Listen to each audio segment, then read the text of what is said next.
नमस्कार, आप देख रहे हैं हमारा खास कार्यक्रम हेल्थ इज वेल्थ। मैं हूं आपके साथ प्रथा शर्मा। आज मैं और हमारी एशियन न्यूज़ की ये टीम पहुंची हुई है NHMMI नारायणा हॉस्पिटल रायपुर में, जहां पर आज हम एक बहुत महत्वपूर्ण बीमारी को लेकर चर्चा करने वाले हैं। जी हां, आज हम बात करने वाले हैं कैंसर को लेकर कि ये बीमारी क्यों लगातार इन दिनों बढ़ती चली जा रही है, क्यों ये बीमारी आम सी हो चली है और इसको लेकर क्या कुछ मिथ हैं, फैक्ट्स हैं और क्या कुछ इलाज और ज़रूरी कदम उठाए जा सकते हैं, जिसको लेकर आज हमारे साथ में चर्चा का हिस्सा बनेंगे डॉक्टर भारत भूषण जी, जो कि हैं सर्जिकल ऑन्कोलॉजिस्ट। उनसे हम बातचीत करेंगे और ये जानने और समझने की कोशिश करेंगे कि क्यों ये समस्या, ये बीमारी लगातार बढ़ती चली जा रही है।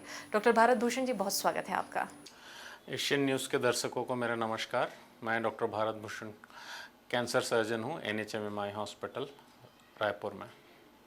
तो भारत भूषण जी, जैसे कि अभी हमने अपने व्यूअर्स को बताया भी है कि आज के इस एपिसोड में हम कैंसर को लेकर बातचीत करने वाले हैं। सबसे पहले इसी बीमारी के बारे में आपसे समझ लेते हैं कि क्यों ये समस्या आज के इन दिनों में और ये बीमारी इतनी घातक होती जा रही है। बढ़ते और बदलते समय के साथ साथ में ये लगातार आम सी बीमारी होती जा रही है। ऐसा क्यों, क्या वजह हो सकती है इसके पीछे की? तो कैंसर के पीछे कुछ कारण हैं, जिसमें मेन है एक लाइफस्टाइल फैक्टर। लाइफस्टाइल फैक्टर में टोबैको कंजप्शन, अल्कोहल कंजप्शन, जो कि आजकल युवाओं में बढ़ता जा रहा है।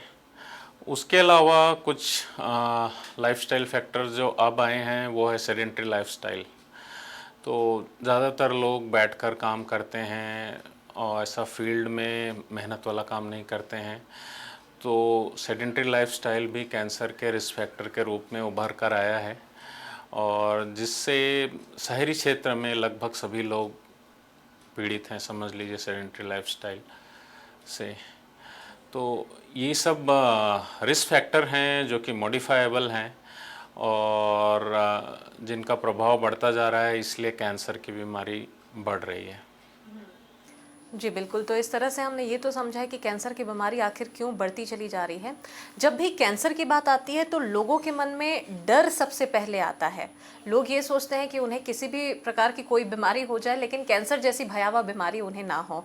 कैंसर को लेकर लोगों के मन में बहुत ज़्यादा डर होता है। इसके पीछे क्या कुछ वजह हो सकती है और इस सिनारियो को आप कैसे देखते हैं? पुराने समय में एवं अभी भी बहुत सारे कैंसर पेशेंट बहुत लेट स्टेज में प्रेजेंट करते हैं। जब शरीर में कोई गांठ होती है, जब उसमें दर्द नहीं होता है, तो आम तौर पर लोग उसको इग्नोर करते हैं। धीरे धीरे जब वो ट्यूमर बढ़ जाता है और ट्यूमर दूसरे हिस्से में पहुंच जाता है और उसमें दर्द होता है, तब पेशेंट ज़्यादातर डॉक्टर के पास पहुंचते हैं।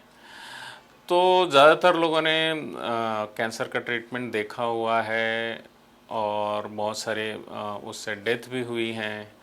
तो इस वजह से पेशेंट्स के डर में, लोगों के डर में नेगेटिविटी है। मगर ध्यान देने वाली बात यह है कि अगर वो जल्दी आएंगे और अर्ली स्टेज में आएंगे तो कैंसर पूरी तरीके से ठीक हो सकता है। अमूमन ये देखा जाता है कि बहुत सी ऐसी बीमारियां होती है जो कि अपने आप में एक ही होती है, मतलब वन एंड ओनली सिंगल होती है। लेकिन जब कैंसर की बात आती है तो इसके कई सारे वेरिएशन हो जाते हैं। कैंसर बहुत सारे प्रकार के होते हैं। इसके बारे में भी आप थोड़ा सा हमारे दर्शकों को बताइए। तो कैंसर, देखिए, पहला चीज़ तो है कि कैंसर किसी भी अंग में हो सकता है। ठीक है। कैंसर जब स्टार्ट होता है तो एक कोशिका से होता है, धीरे धीरे वो डिवाइड होता जाता है अनकंट्रोल्ड रूप से और अपने अंग में फैलता जाता है। कुछ दिन बाद वो दूसरे अंगों को भी प्रभावित करता है, आसपास के। फिर जो लिम्फ नोड्स होते हैं उसमें फैलता है। उसके अलावा वो ब्लड के माध्यम से फेफड़ों या हड्डियों या दूसरे अंग में भी जा सकता है। तो इस प्रकार से कैंसर का प्रोग्रेशन होता है, और जिसको हम लोग आमतौर पे कैंसर के इसमें स्टेजेस में डिवाइड करते हैं। ठीक है। अगर वो दूसरे अंग में पहुंच गया तो उसको most of the time stage 4 में रखा जाता है। लिम्फ नोड्स में फैला है तो स्टेज 3 होता है। अपने पास के अंग में स्टेज 2 या 1 होता है, और केवल अपने ऑर्गन पे है तो फिर वो स्टेज 1 होता है मोस्ट ऑफ द टाइम्स। अलग अलग स्टेजेस के बारे में आपने डॉक्टर साहब अभी बताया भी है कैंसर में, लेकिन अक्सर ये बात भी कही जाती है कि कैंसर बहुत साइलेंट किलर होता है। लोग कई बार इसको और इसके लक्षण को समझ भी नहीं पाते हैं, और यही वजह होती है कि बहुत लास्ट स्टेज में जब कैंसर उनका पहुंच जाता है तब वो डॉक्टर के पास में आते हैं इन सभी के कंसल्टेशन के लिए। जी, तो मैंने पहले भी बताया, यूजुअली जो कैंसर स्टार्ट होता है, जैसे हम एग्जांपल लें तो स्तन कैंसर है, वो एक गिल्टी के रूप में स्टार्ट होता है और जिसमें दर्द भी नहीं होता। मुंह के कैंसर की बात करें तो एक सामान्य छाले की तरह स्टार्ट होता है और धीरे धीरे धीरे धीरे वो आगे बढ़ता है। तो मुंह का कैंसर जो कि लोगों को अगर छाला भी होता है तो डेली के जीवन में उनको कठिनाई होती है, फिर भी उसको दिखाना नहीं चाहते हैं, डरते हैं कि इसका ऑपरेशन तो नहीं होगा या और कुछ ऐसा इलाज ना हो जिससे चेहरे का जो लुक है वो ख़राब हो। ठीक है, तो डर के मारे लोग दिखाते नहीं हैं। ठीक है, और जबकि अगर बहुत शुरुआती दौर पे अगर उसको दिखा दिया जाए तो फिर उसको बिना किसी ज़्यादा एग्रेसिव ट्रीटमेंट के या सिंगल ट्रीटमेंट से उसको ठीक किया जा सकता है। इसके कॉज को लेकर अगर बात करें तो क्या वजह इसकी मानी जा सकती है? क्या इसके पीछे एक मुख्य वजह ये भी माना जा सकता है कि आजकल की जो लाइफस्टाइल है वो बहुत भागदौड़ भरी ज़िंदगी हो गई है, हर कोई अपनी लाइफ में बहुत ज़्यादा बिजी हो चुका है, अपने स्केड्यूल से वो खुद के लिए समय भी नहीं निकाल पाते। क्या कैंसर के लिए ये भी जिम्मेदार है ऐसी स्थिति? जी, लाइफ में इतनी ज़्यादा भागदौड़ हो गई, स्ट्रेस हो गया है। स्ट्रेस आजकल शहरी जीवन में जितना स्ट्रेस है, कैंसर का वो भी एक कारण है, वो बढ़कर सामने आया। उसके अलावा ज़्यादातर बिज़ी शेड्यूल की वजह से अपने वर्कआउट के लिए टाइम निकाल नहीं पाते हैं लोग, और सेडेंटरी लाइफस्टाइल होता है, तो वो भी एक कैंसर को बढ़ावा देता है। उसके अलावा लोगों में ओबेसिटी की शिकायत हो जाती है, तो ओबेसिटी अपने आप में एक रिस्क फैक्टर है कैंसर के लिए, बहुत सारे कैंसर के लिए, जैसे ब्रेस्ट कैंसर के लिए ओबेसिटी की वजह से ब्रेस्ट कैंसर का होने का खतरा काफ़ी बढ़ जाता है। बहुत सी ऐसी बीमारियां होती हैं जो कि जेनेटिक होती है, क्या कैंसर को भी ऐसे जेनेटिक बीमारी से जोड़कर देखा जा सकता है? जी, कुछ कैंसर्स हैं, जैसे ब्रेस्ट कैंसर है, तो हर ब्रेस्ट कैंसर जेनेटिक नहीं होता। अगर पेरेंट्स में ब्रेस्ट कैंसर है या ओवेरियन कैंसर है तो बच्चे में उसका रिस्क ज़्यादा होता है, और अगर पेरेंट्स में वो कैंसर 50 वर्ष के उम्र के पहले डायग्नोस हुआ है तो जो बच्चे हैं उनको ज़्यादा सतर्क रहने की ज़रूरत है। इसी प्रकार कुछ कैंसर होते हैं जिनको हम हेरिडेटरी भी कहते हैं, जो बहुत सारे जनरेशन में मिलता है। जैसे ब्रेस्ट और ओवरी की बात करें तो ब्रेका सिंड्रोम जो होता है उसमें जो जेनेटिक रिस्क है काफ़ी हाई होता है, और उसके लिए उसको रिस्क को कम करने के लिए प्रोफाइलेक्टिक सर्जरीज भी होती हैं और बहुत सारे मेडिसिन भी होते हैं जिसको रिस्क को कम किया जा सकता है। जी, कई बार इस बीमारी को देखा जाता है कि कई बार ये बाय बर्थ जन्मजात ये बीमारी किसी मरीज़ को या किसी इंसान को घेर लेती है, किसी बच्चे के साथ में। जो बच्चा जब जन्म लेता है तो इस बीमारी के साथ जन्म लेता है, और कई बार ये भी देखा जाता है कि एक पर्टिकुलर एज गैप के साथ, एक बड़े एज डिफरेंस के साथ में ये बीमारी किसी को भी घेर लेती है। यानी कि क्या ये समझा जा सकता है कि इसकी कोई भी सीमा नहीं है, ये किसी को भी हो सकता है? ज़्यादातर कैंसर एज के साथ उसका इंसिडेंस बढ़ता जाता है, बच्चों और यूथ में इंसिडेंस कम होता है। बच्चों में जो कैंसर्स होते हैं ओब्वियसली जो डिफेक्टिव जीन्स हैं या जो जेनेटिक म्यूटेशन की वजह से होते हैं, स्टिल उनका इंसिडेंस कम है। जैसे हम बात करें तो 50 इयर्स के बाद, 60 इयर्स के बाद ही कैंसर का इंसिडेंस बढ़ता है। तो ऐसा नहीं है कि किसी भी एज में नहीं हो सकता है, मगर ज़्यादातर इंसिडेंस एज के साथ बढ़ता है। कैंसर की जब भी बात आती है तो इसे सीधे मौत से ही जोड़कर देखा जाता है। ये कह दिया जाता है कि कैंसर बिल्कुल लाइलाज है, इसकी कोई इलाज ही नहीं है। इस पर हम चाहेंगे कि आप थोड़ा प्रकाश डालें और हमारे दर्शकों को इसके बारे में बताएं। ये मिथ है। बेसिकली हम नेगेटिव चीज़ों को याद रखते हैं ज़्यादातर कि अगर कोई किसी की डेथ हुई है तो कैंसर से डेथ हुई है। लाखों करोड़ों लोग आज भी कैंसर से ठीक हुए हैं और घूम रहे हैं और वो शायद हमें पता भी नहीं है, और हमें पता भी है तो हम उस चीज़ को डिस्कस नहीं करते हैं, उनको इनकरेज नहीं करते, और ज़्यादातर नेगेटिव चीज़ें स्टक हो जाती हैं इसके इलाज संबंधी। बट कैंसर स्टेज 1 और 2 में लगभग 90% तक क्योरेबल होता है। स्टेज 3 में उसकी क्योर की संभावनाएं कम हो जाती हैं और स्टेज 4 में सबसे कम रहती है। मगर हम अगर जल्दी पकड़ पाएँ तो कैंसर ठीक हो सकता है। डेली हमारे पास पेशेंट्स आते हैं फॉलोअप में जो कैंसर से ठीक हो चुके हैं, उनको 10 साल हो चुके हैं, 20 साल हो चुके हैं। ठीक है, तो ऐसा कहना अनुचित है कि कैंसर मतलब डेथ। जी। डॉक्टर भारत भूषण जी, लंबे समय से आपको इस क्षेत्र का अनुभव है और लंबे समय से आप इसी विभाग में अपनी सेवाएं भी दे रहे हैं, तो क्या लगता है किस प्रकार के और किस टाइप के कैंसर के पेशेंट्स इन दिनों आपके पास में ज़्यादा आ रहे हैं, या कैसे केसेस आप फेस करते हैं? ज़्यादातर केसेस में मुंह के कैंसर हैं, क्योंकि जो युवा वर्ग है वो कहीं ना कहीं से तंबाकू या गुटखे की चपेट में है। अभी भी जितने गुटखा के उत्पाद हैं उनका एडवर्टाइजमेंट होता है टेलीविज़न में।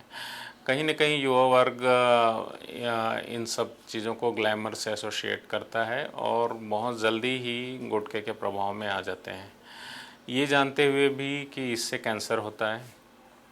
टोबैको के पैकेट में, सिगरेट के पैकेट में कैंसर वार्निंग भी होती है, स्टिल बहुत सारे लोग इसका उपयोग करने लगते हैं। तो जिसकी वजह से यंग एज में ही लोगों को कैंसर होता है, माउथ कैंसर होता है, और इनका इंसिडेंस काफ़ी बढ़ रहा है। हम्म। अगर इसके इलाज को लेकर बात करें तो क्या कुछ और कितने प्रकार के इलाज कैंसर के हो सकते हैं और होते हैं? मोटे तौर पे जो सॉलिड ट्यूमर्स हैं या कैंसर्स हैं उसका 3 मुख्य इलाज हैं: सर्जरी, कीमोथेरेपी और रेडिएशन थेरेपी। सर्जरी में हम जो लोकलाइज्ड ट्यूमर होते हैं उसको ऑपरेट करके क्योर करने की दिशा में काम करते हैं, और कीमोथेरेपी हम या तो सर्जरी के पहले दे सकते हैं, जिसको हम न्योएडजुवेंट कीमोथेरेपी कहते हैं, जिसमें ट्यूमर को छोटा करके सर्जरी योग्य बनाया जा सकता है, या फिर एडजुवेंट कीमोथेरेपी कहते हैं, जो सर्जरी के बाद रिमेनिंग जो माइक्रोस्कोपिक कैंसर सेल हैं उनको डिस्ट्रॉय करने के लिए कीमोथेरेपी दिया जा सकता है। तो ये कीमोथेरेपी हुआ। वैसे ही रेडिएशन थेरेपी मोस्टली सर्जरी के बाद दिया जाता है, जिसमें जो आसपास का एरिया है जिसमें कैंसर के वापस आने की संभावना बहुत ज़्यादा होती है, उन सब एरिया में रेडिएशन के माध्यम से छोटे कीटाणु जो कैंसर के कीटाणु हैं उनको नष्ट किया जाता है, और उससे पेशेंट पूरी तरीके से क्योर हो सकता है। ट्यूमर का आपने अभी जिक्र किया डॉक्टर साहब, तो क्या लगता है क्या हर प्रकार के कैंसर में ट्यूमर जैसी जो चीज़ होती है वो शरीर में आती है और वो देखकर ही मरीज़ अपने इस चीज़ को और इस स्थिति को भाप सकता है, या किसी किसी ही कैंसर के टाइप्स में ट्यूमर दिखता है? ज़्यादातर कैंसर्स में गांठ मिलती है, जैसे स्तन कैंसर है, और उसके अलावा जो पेट के कैंसर हैं उसमें गांठ होती है मगर वो बाहर से पता नहीं चलती। उसके अलग लक्षण होते हैं, जैसे भूख ना लगना, डाइजेशन में प्रॉब्लम होती है, हमारा मोशन का हैबिट चेंज हो जाता है, या पेट दर्द होता है। ये सब लक्षण पेट के कैंसर्स के होते हैं। उसके अलावा जो जननांगों के कैंसर हैं उनमें ज़्यादातर सिम्टम्स होता है ब्लीडिंग का। तो ब्लीडिंग जो मेनोपॉज के बाद हो सकती है, या फिर मेनोपॉज के पहले भी हो सकती है।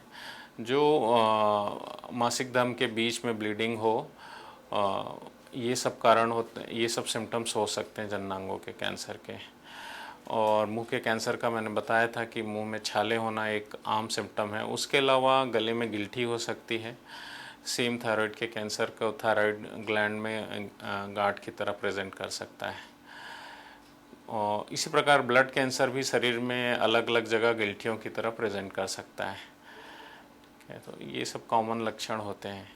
जी, तो यहाँ पर ये सिम्टम के बारे में तो आपने बताया डॉक्टर साहब, और ठीक इससे पहले आपने कीमोथेरेपी का भी जिक्र किया जब हम इलाज को लेकर बात कर रहे थे। अक्सर जब किसी मरीज़ को कैंसर जैसी भयावह बीमारी घेरती है तो वो उसके इलाज को लेकर कहीं ना कहीं बहुत ज़्यादा डरा हुआ रहता है। कीमोथेरेपी की जब भी बात आती है तो इसको लेकर बहुत ज़्यादा लोगों के मन में डर भी रहता है। तो हम चाहेंगे कि आप हमारे दर्शकों को, हमारे व्यूअर्स को आप इसके बारे में जानकारी दें और इसके संबंध में आप उनको अवेयर करें। जी, कीमोथेरेपी का बेसिकली मैकेनिज़्म होता है कि जो शरीर में जल्दी जल्दी बढ़ने वाले सेल्स को वो डिस्ट्रॉय करता है। तो कैंसर सेल्स होते हैं जो जल्दी जल्दी डिवाइड होते हैं नॉर्मल सेल्स की अपेक्षा में। उसके अलावा कुछ सेल्स होते हैं जो हमारी मुंह की लाइनिंग होते हैं, मुंह या गले की जो लाइनिंग है उसके सेल्स जल्दी डिवाइड होते हैं, उसको अफेक्ट करता है। जो हमारे हेयर फॉलिकल्स हैं वहाँ भी सेल डिवीज़न होता है, उसको अफेक्ट करते हैं। तो आमतौर पे कीमोथेरेपी के बाद थोड़ा ओवरऑल थोड़ा वीकनेस आ सकता है और मुंह का टेस्ट ख़राब हो जाता है, खाने में थोड़ी दिक्कत हो सकती है, बाल झड़ सकते हैं। बट इनमें से majority of the symptoms chemotherapy जब कंप्लीट होती है तो रिवर्स हो जाते हैं और नॉर्मलाइज हो जाते हैं। तो कीमोथेरेपी से डरने का ज़रूरत नहीं है, क्योंकि वो जो भी ट्रीटमेंट, जो भी साइड इफ़ेक्ट्स हैं सारे टेम्परेरी होते हैं और मोस्टली जब आपका ट्रीटमेंट ख़त्म होता है वो सारे ख़त्म हो जाते हैं।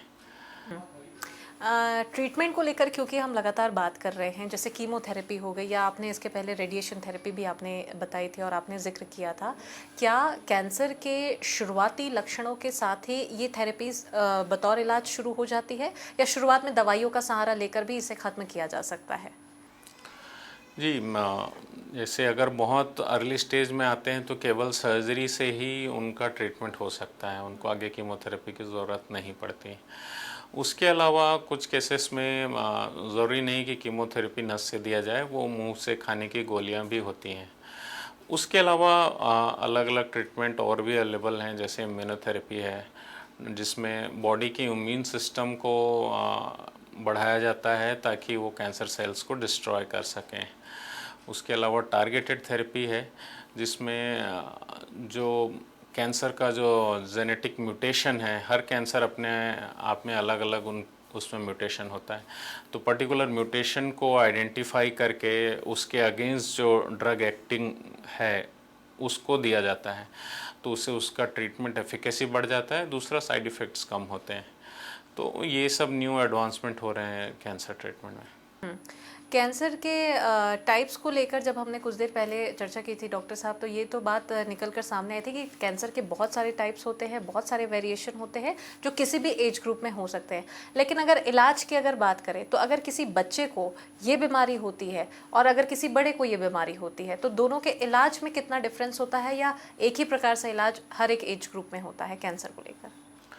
देखिए, हर कैंसर का और कैंसर में हर स्टेज का ट्रीटमेंट प्रोटोकॉल अलग होता है। जो इंस्टीट्यूट्स हैं, जैसे हमारे इंस्टीट्यूट्स हैं, वहाँ मोस्टली सारे स्पेशलिस्ट, जैसे मैं सर्जिकल ऑन्कोलॉजिस्ट हूँ, मेडिकल ऑन्कोलॉजिस्ट और रेडिएशन ऑन्कोलॉजिस्ट, साथ में बैठ के एक ट्यूमर बोर्ड में उनका जो बेस्ट ट्रीटमेंट प्लान है वो बनाते हैं, और उस प्लान के अंतर्गत और जब ट्रीटमेंट प्लान होता है वो इंटरनेशनल गाइडलाइंस के अकॉर्डिंग ही बनता है और उस प्लान के अकॉर्डिंग ही उनका ट्रीटमेंट होता है।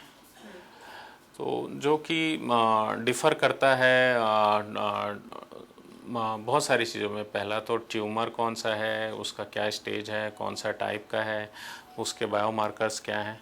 उसके अलावा पेशेंट का जनरल कंडीशन कैसा है, उनकी टॉलरेबिलिटी कितनी है, इन सारी चीज़ों को ध्यान में रखकर इसका इलाज किया जाता है। क्या ये बीमारी पूरी तरह से क्योरेबल है? अगर कोई पेशेंट एक बार अगर इसका इलाज कराता है, क्या उसके पूरी तरह से ठीक होने के आसार हैं या दोबारा भी इसके रिस्क फैक्टर होते हैं? जैसे कि मैंने पहले भी बताया, अगर वो अर्ली स्टेज में आते हैं तो पूरी तरीके से क्योर हो सकते हैं और उनको ज़्यादा ट्रीटमेंट की भी ज़रूरत नहीं रहती है। सिंगल मोडालिटी या ड्यूअल मोडालिटी मतलब सर्जरी केवल या सर्जरी के अलावा कीमोथेरेपी या रेडिएशन थेरेपी के साथ वो क्योर हो सकते हैं। और जो हायर स्टेज में स्टेज 3 या स्टेज 4 में आते हैं उनमें कैंसर वापस आने का रिस्क रहता है। उसके लिए रेगुलर फॉलोअप में उनको रखा जाता है और अगर फिर से दोबारा आता है तो उसको फिर उसी तरीके से ट्रीट किया जाता है और फिर उसमें देखा जाता है कि पेशेंट की क्वालिटी ऑफ लाइफ हैम्पर ना हो। यूजुअली अभी जो देखा जा रहा है डॉक्टर साहब कि जैसे कि आपने अभी कुछ देर पहले भी बताया कि महिलाओं की जब बात आती है तो ब्रेस्ट कैंसर की समस्या लगातार बढ़ती चली जा रही है और यूथ की जब बात आती है तो ओरल कैंसर या माउथ कैंसर की जो बीमारी है, जो समस्या है, वो लगातार बढ़ती चली जा रही है। मुंह के कैंसर के लिए आपने जैसे एक गुटखे को जिम्मेदार ठहराया है, वैसे क्या इसके लिए स्मोकिंग या अल्कोहल भी जिम्मेदार हो सकता है? जी डेफिनेटली स्मोकिंग और अल्कोहल से बहुत सारे कैंसर हो सकते हैं, जैसे स्मोकिंग से mouth cancer, oesophageal cancer, bladder का कैंसर और हमारा जो अमाशय है उसका कैंसर और लंग कैंसर, ये सब कॉमन है। अल्कोहल से भी इसोफेगस का कैंसर हो सकता है, गैस्ट्रिक कैंसर हो सकता है, ब्रेस्ट कैंसर में भी अल्कोहल का रोल मिला है। ठीक है, इसके अलावा बहुत सारे कैंसर हैं जिसमें अल्कोहल और टोबैको कंजप्शन का रोल है। प्रोग्राम के आखिर में हम डॉक्टर भारत भूषण जी, हम चाहेंगे हमारे दर्शकों को आप एक फाइनल कमेंट बताएं कैंसर को लेकर, एक अवेयरनेस और एक ज़रूरी संदेश उनके लिए। सबसे सर्वप्रथम है कि कैंसर से बचने की कोशिश किया जाए, जिसमें है लाइफस्टाइल फैक्टर, टोबैको अल्कोहल का सेवन ना करें, सेडेंट्री लाइफस्टाइल को बदलें, अपने वर्कआउट के लिए टाइम निकालें, स्ट्रेस को कम करें। उसके अलावा कुछ वैक्सीन्स हैं जो अवेलेबल हैं, जैसे सर्वाइकल कैंसर को प्रिवेंट करने के लिए और लीवर के कैंसर को प्रिवेंट करने के लिए, तो वो वैक्सीन ज़रूर लगवाएं। और अगर आपको कैंसर हो जाता है या आपको शक है कि कैंसर है तो जल्दी से जल्दी कैंसर के विशेषज्ञ को दिखाकर अपना ट्रीटमेंट कराएं। चलिए, बिल्कुल। तो ये हमेशा बात भी कही जाती है कि prevention is always better than cure. किसी भी बीमारी को आप बहुत ज़्यादा ना बढ़ाएं, समय रहते ज़रूरी है कि आप जागरूक रहें अपनी चीज़ों को लेकर, अपनी बीमारियों को लेकर, और जो भी समस्याएं आ रही है उसको लेकर फ़ौरन ही आप बिना देरी के डॉक्टर से उनकी सलाह ज़रूर लें, कंसल्टेंट ज़रूर आप कराएँ। डॉक्टर भारत भूषण जी, बहुत शुक्रिया आपका इस तमाम चर्चा का हिस्सा बनने के लिए और हेल्थ इज़ वेल्थ के हमारे कार्यक्रम के ज़रिए हमारे दर्शकों को आपने कैंसर के बारे में इतनी सारी महत्वपूर्ण जानकारियाँ दी, उसके लिए बहुत बहुत शुक्रिया आपका। तो आज हेल्थ इज़ वेल्थ के इस खास कार्यक्रम में हमने कैंसर के बारे में बहुत सारी चीज़ों के बारे में जाना है कि क्या कुछ, कैसे इसके इलाज हो सकते हैं, इस पर्टिकुलर बीमारी को लेकर क्या कुछ मिथ है, फैक्ट है, और इसको लेकर जागरूकता कैसे लाई जा सकती है और किन चीज़ों को अपने अंदर सम्मिलित करने की, शामिल करने की ज़रूरत है ताकि कैंसर जैसी गंभीर बीमारी किसी को भी ना हो। इसी के साथ आज के हमारे इस खास प्रोग्राम में फ़िलहाल इतना ही। अगली बार हम फिर से हाजिर होंगे एक नए हेल्थ रिलेटेड इशू के साथ। तब तक के लिए मुझे दीजिए इजाज़त। नमस्कार।